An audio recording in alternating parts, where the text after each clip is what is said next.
Hello everyone. It's your favourite time of the week, reading time with Kate. Now I've had to use a different toy of Sebastian's. His wooden block thing that has things in have gone missing, so I'm using his wooden toy train to balance my phone. See, I'm still keeping up with the high tech. So we are on, this is Reading Time with Kate, part 5, and we are on chapter 19 called A Warning. Now let's just quickly recap what happened last time. Sergeant Scoff ended up in the park with no trousers on, and I think they were going to ask Auntie Flip to do a poem. So we're on chapter 19. Let me just check I'm recording. Wait there. Yep, I'm recording. Sorry. So, what did Flip say? Asked Dad. He'd been waiting outside the telephone box in the centre of town as his son made the call. What do you think? Replied Frank, rolling his eyes. Yes, write a poem for church. It was her dream come true. And look, said the boy, unfolding his hand, we've still got some money left over for sweets. You go on ahead, I'll meet you in there, said the man. The sweet shop was just a few steps up the high street. Dad seemed restless, as if he needed to be somewhere else. Is everything all right, Dad? Yes, mate, I'm fine. I'll see you at the sweet shop. With that, the man turned on his heel and limped off down the road. Where are you going, Dad? The boy called after him. Nowhere. You can't be going nowhere. You must be going somewhere. Before Frank could finish what he was going to say, his father had disappeared round the corner. The boy shook his head. That was very odd. Even so, he tramped over to the shop, still dribbling water from the well. Ding! The bell on the door dinged as Frank entered Raj's shop, the town's favourite newsagent's. Raj himself was a huge jolly jelly of a man who probably ate more of his sweets than he ever sold. Well, I would do that if I owned a sweet shop. I would eat all the sweets. Ah, my favourite but slightly soggy customer. Welcome, said Raj. So Raj owns the sweet shop. To Frank's surprise, the man was down on his knees picking up sweets from the floor and placing them back on the shelves.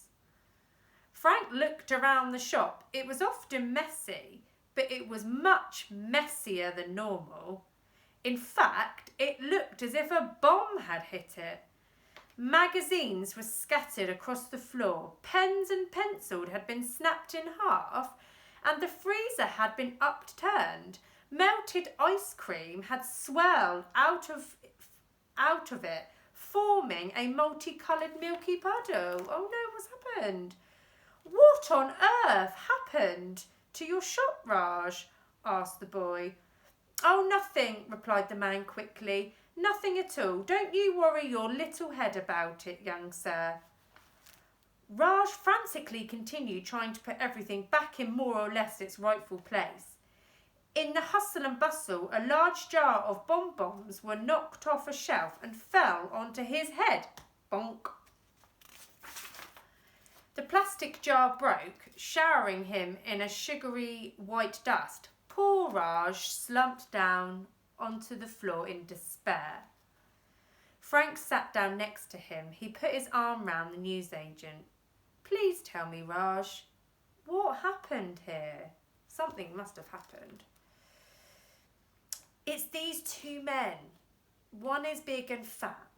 The other is tall and thin. They come into all the local shops and businesses demanding money.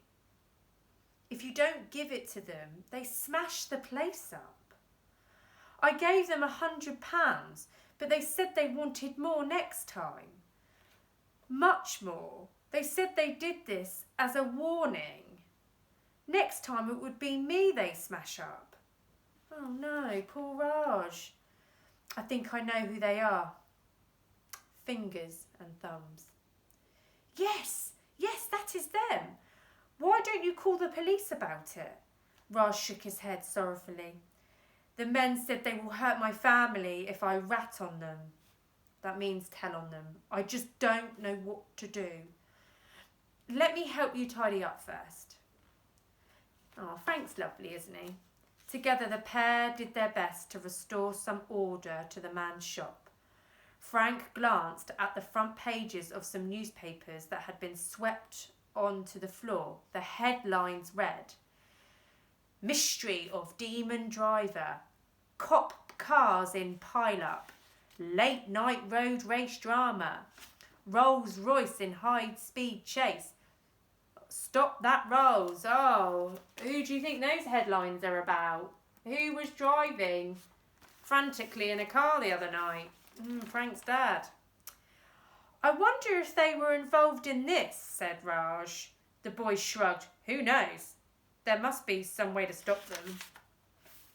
It's a brave person who does. They are bad through and through. They have been terrorising poor shopkeepers like me all over town for years. I shudder to think what evil they are capable of. Finally, the pair managed to right the freezer. Frank looked on as Raj scooped up the melted ice cream with a rolled up newspaper. Milkshake, young sir? 5p. It's chapter 7. 7p it's called. No thanks, Raj, replied Frank. No matter. Raj downed the milkshake himself. A bit gritty, he mused. The boy looked at his haul of coins from the well. Raj, what can you buy with 7p? Suddenly the newsagent's mood changed and he smiled broadly. 7p. I have always dreamed of the day someone will walk through that door and spend a whole 7p. I am a rich man. Raj then looked up to the heavens. Thank you, there is a God. Take your time, browse. My shop is your kingdom. Even though Frank was a pauper, Raj always treated him like a prince. Thank you, Raj, pondered the boy. I think I'll start with 3 banana chews. No, not banana chews. They're not my fave. Excellent choice, sir, Raj disagrees. The healthy option, one of your 5 a day. Raj looked out of the window. Ah, there goes your father, Mr. Goody. Frank looked up. His father was hurrying down the high street carrying a petrol can. Is he not coming in? Said Raj. I don't know. Something's not right with him today, said the boy as he watched him go. A look of panic crossed the newsagent's face. I know that fudge I gave you last week was a couple of years out of date, but only 3 people have been admitted to hospital. It's not that, replied Frank. He was walking funny. I thought, like the others, his bottom might explode. No, he walks funny because he only has 1 leg. His leg fell off because he ate my fudge. Raj looked to the heavens again and put his hands together in prayer. Lord, please have mercy on my soul. I am not a bad man. I just use best before dates as a very rough guide, rounding them up to the nearest decade. Frank smiled as he shook his head. He loved Raj like an uncle, a mad old uncle. No, Raj. My dad had a really bad car racing accident years ago, remember? Oh, yes, of course, I remember. Thank goodness, replied Raj. Well, not thank goodness. I am just relieved it wasn't my fudge that made him lose a limb. Why do parents always keep secrets from their kids? Asked Frank. The newsagent leaned on his counter, lost in thought. To help give the impression that he was a deep thinker, he took one of the toy pipes on the shelf and popped it into his mouth. The Sherlock Holmes image was shattered when, rather than smoke, soapy bubbles started to float out of the pipe. I suppose mums and dads want to protect their children from stuff. Grown-up stuff that would fill young minds with worry. I am grown up, protested the boy, standing on his tiptoes. How old are you? Asked Raj. Nearly 12. So you are 11. Yes. Raj shook his head and blew a huge glistening bubble out of his pipe. The pair smiled at each other, but the moment was interrupted by a deafening sound outside on the street. Roar!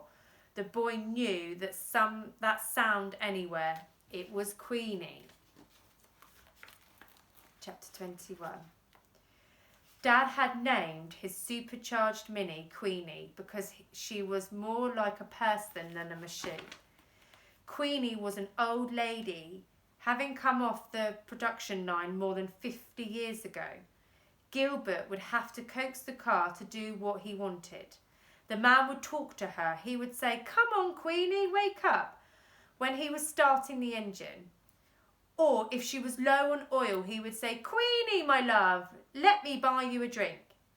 When he was about to give her a wash, he would say, "Time for your bed bath, old girl." Dad loved the car like she was a member of his family. Indeed, when Dad came to in hospital after losing his leg, he was more worried that the car was in bits than he was. After the crash, Queenie really was in bits. Lots of bits. Mangled bits. Dad might have got a few much-needed pounds for her as scrap metal, but he loved the old girl too much for that. So what was left of Queenie rusted away in a distant garage on the industrial estate. Frank loved Queenie nearly as much as his father did. The car had a feel, a smell, and a sound all of her own. It was a sound the boy thought he would never hear again. However, as he stood inside Raj's shop, still choosing how best to spend his 7p, outside on the road was that sound again. "Roar, Queenie," said the boy, looking around to try to catch sight of her. "Her Majesty is here in our little town?" asked Raj. "She must have heard all about my special offer on Space Dust." "No, Queenie is the name of Dad's old racing car." Raj nodded. "Ah, yes, of course. That sounded just like her. I know." Ding! The boy raced out of the shop into the street. Speeding down the road was indeed a Minnie. It was travelling too fast for Frank to see who was driving. It certainly sounded like Queenie, but it couldn't be her because the colour was different. Queenie was emblazoned with a Union flag that you could spot a mile off. However, instead of being painted red, white and blue, this Minnie was a lurid shade of yellow. Dad wouldn't have been seen dead in a car that was the colour of Bath. Raj rushed out of the shop. "Was it her?" asked the newsagent. "No, it couldn't have been," replied the boy, downhearted. "It was the wrong colour. Besides, Queenie is rusting in some garage somewhere." "That was one special car. I loved her. We all did." The newsagent rested a hand on the boy's shoulder. "Don't be sad. Look on the bright side." "What's that?" asked the boy, looking up to the man. "You still have a whole 4p to spend in my shop." 20 minutes later, Frank still had one mighty p to spend. Buying sweets was such a rare treat that he wanted to make it last. What do I go for, Raj? A pink shrimp? They were caught fresh today, or a flying saucer. Oh, they're nice. They do taste out of this world. Ding! "Dad!" exclaimed Frank as his father walked into the shop. "Are you all done, mate?" "Not quite," replied Frank. "Still one whole pence left to spend," added Raj. Dad stalked over to the penny chews. He picked up the nearest one, a cola bottle, and dropped it in his son's bag. "I don't like those ones," moaned Frank. "Don't argue, please. We have to go," snapped Dad. "Thanks, Raj. You know, Mr. Goody, we could have sworn we heard Queenie roar down this very street," called out the newsagent. Dad looked uncomfortable. "Really?" Well, you are wrong. Chapter 22. It was a short walk from Raj's shop back to their flat. As soon as the front door was closed, Dad seemed in a mighty rush to get his son to bed. What's Dad up to? He opened the last tin of beans and stood over Frank as he ate it. Then it was time for the boy's bath, which was a dunk in an oil drum full of water that was dirtier than the boy was. He came out a shade of grey. Frank used a stained old tea towel to dry himself off. The best part of bedtime was always story time. They never had books in the house, so Dad would make up stories for his son instead. As the man loved cars, the stories always involved the roar of engines, the smell of burning tyres, and speedometers ticking over into red for danger. I'm sorry, mate, no story tonight. It's very past your bedtime. It's still early, Dad. You are tired. I am wide awake. You are too old for stories. I am only 11. Nearly 12. Still 11 though. Come on, Dad. In the time you've spent arguing with me, you could have told me a story. That's very true. The man sighed. Once upon a time, there was a banger racer called Basher Basher Bashed. All the other cars off the track and was the last car standing, the end. That's a bit of a rubbish story. Frank stared at his dad. Is that it? What do you mean, is that it? I mean, that's not a story. Yes, it is. No, it's not. Why isn't it a story? It is too short. Once upon a time, the end. That's not a story. It was rubbish. Dad did not look pleased to be spoken to like this. Right, straight to bed. No. Yes, come on. Dad put his hands on the boy's shoulders and steered him like a car into his bedroom. Put your pyjamas on and get into bed. Into the lino. You know what I mean. Now I need you to be a good boy and go straight to sleep. Frank looked over to the curtains. They weren't exactly curtains, more bits of cardboard that had been stuck to the window. Round the edges, light was shining through. It must still be early. What's the time, Dad? I don't know, lied his father. This seemed very strange to Frank, as his father had been checking his watch all night. What is Dad up to? Well, look at your watch then, Dad. Oh, yes, replied Dad. He studied the face for a moment. The time is bedtime. That's not fair. Auntie Flip will be here any minute. I need you to go to sleep. Oh, why is she coming? Demanded Frank. I just need to pop out. Where? I am going to watch the banger racing tonight. Can I come? No, it goes on too late. Please, mate, I am begging you, just go to sleep. Knock, knock. That will be Auntie Flip. If you don't want her to read you one of your poems, I suggest you go straight to sleep. Now give us a huggle, mate. Dad kneeled down onto his one knee and the pair embraced. Dad? Yeah, I'm frightened. What are you frightened of? I don't know. Something doesn't feel right. Knock, knock, coming. Everything will be all right in the morning, mate. The man gave his son a tender kiss on the forehead. Trust me. With that, he rose to his foot and closed the door behind him. But Frank didn't trust his dad tonight. Not one bit. Right. Let me just check the time. Because if it goes over...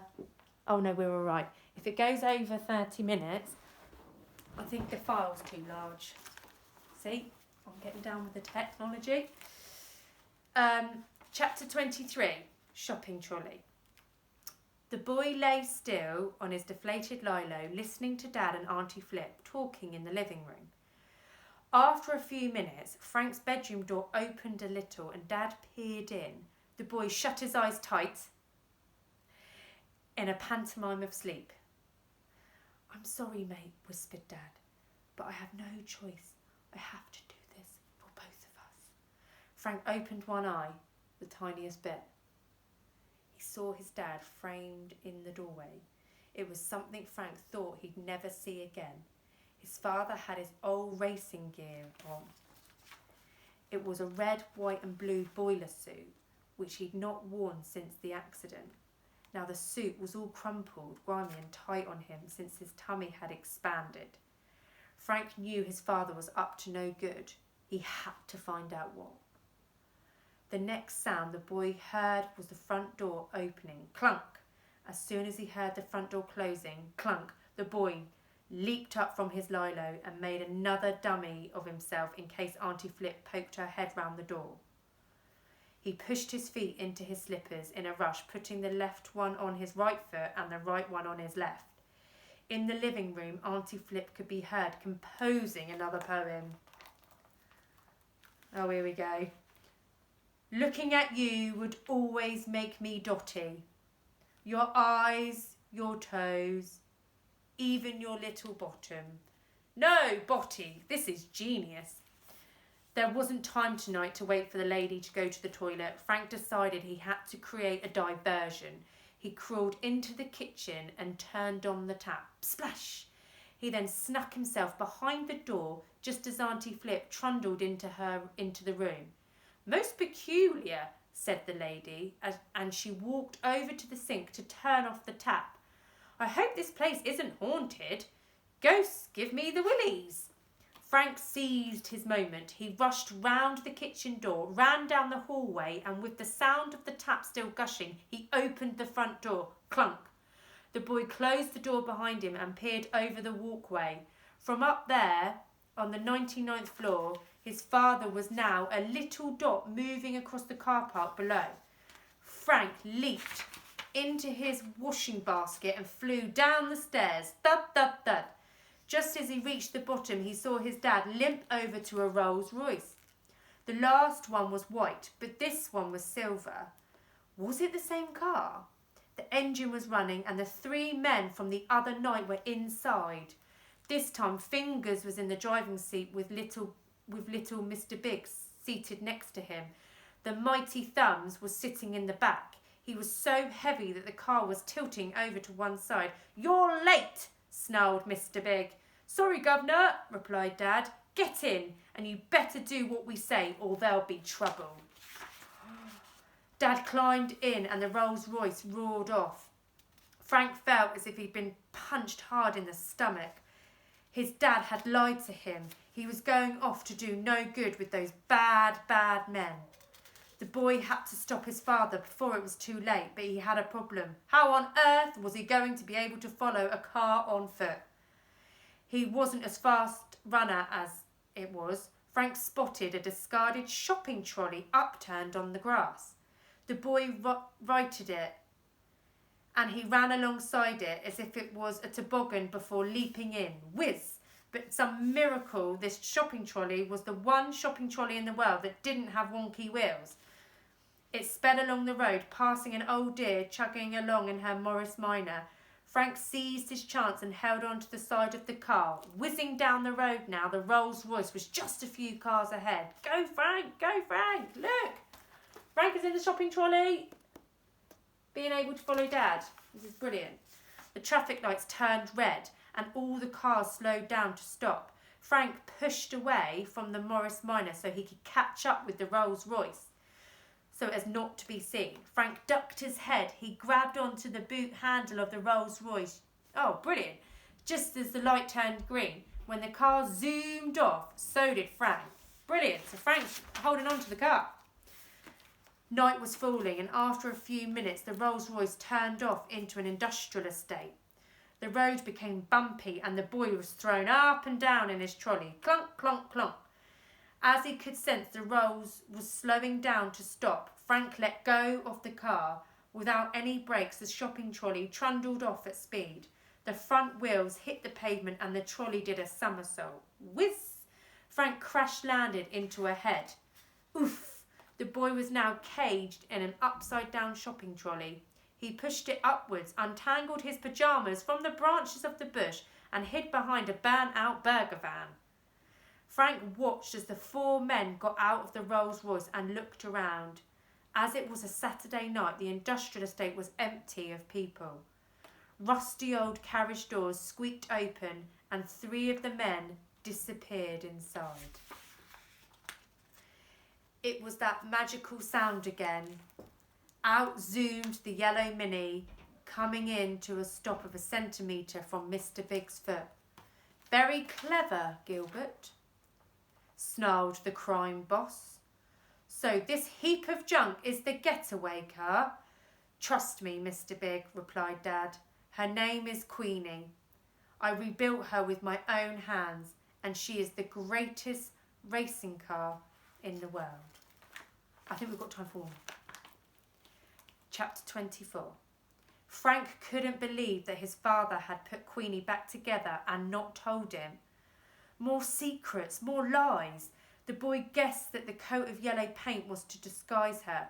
Queenie was a one-off, and Minnie with a Union Jack painted on her would be a dead giveaway to the police. After a short while, the two henchmen emerged from the garage. Both were holding iron bars and wearing what looked like ladies' tights over their heads. Neither fingers nor thumbs were what you might call handsome, but now, with their faces all squished down by the tights, they looked like monsters of the deep. Frank desperately needed to talk to his father. Alone, he had to persuade him to stop this madness. First, he needed to create a distraction. Next to Frank's foot was a crushed-up drink can.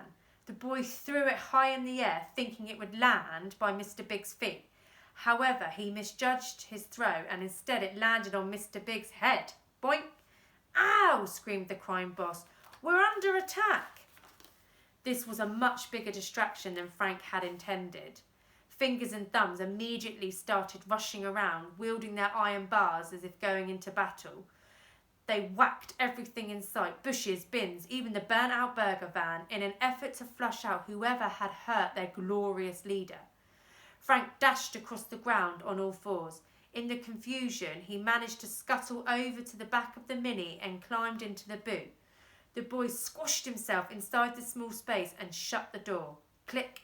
Then he kept as still and quiet as possible so he could listen to what was being said. We can't find anyone, Governor, began Fingers. We've searched everywhere, added Thumbs. They have to be hiding here somewhere, barked Mr. Big. Maybe it was a rat, guessed Thumbs. A rat picked up a drink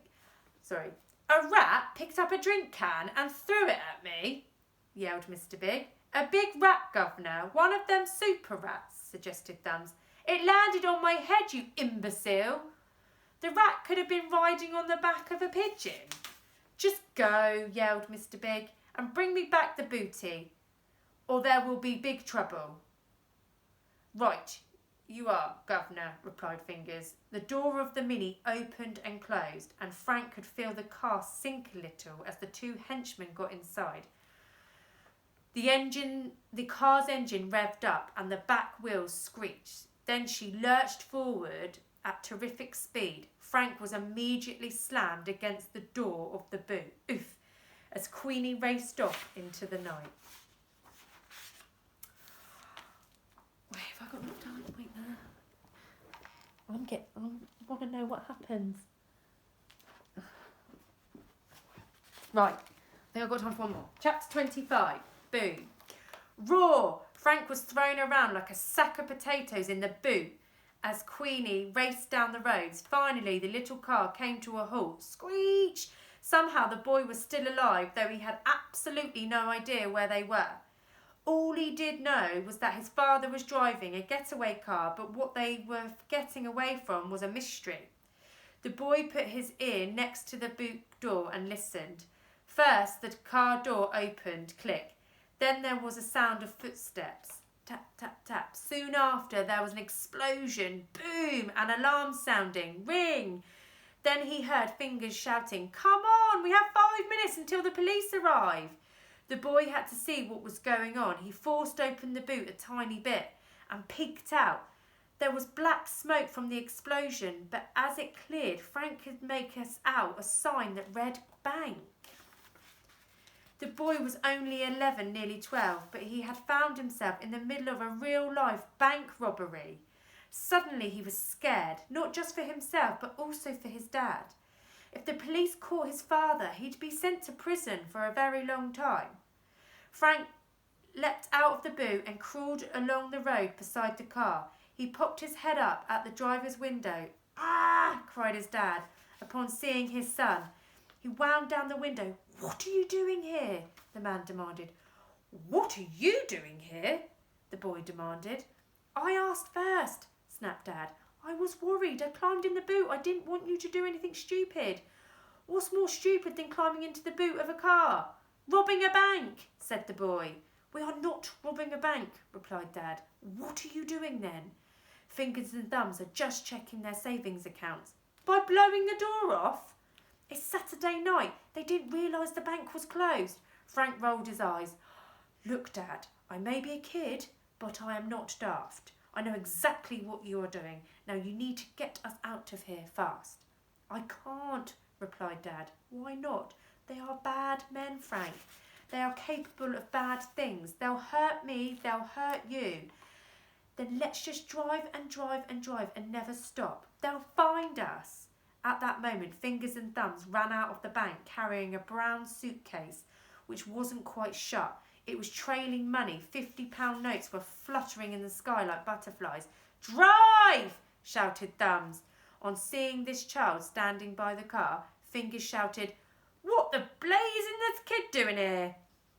I don't know him, said Dad.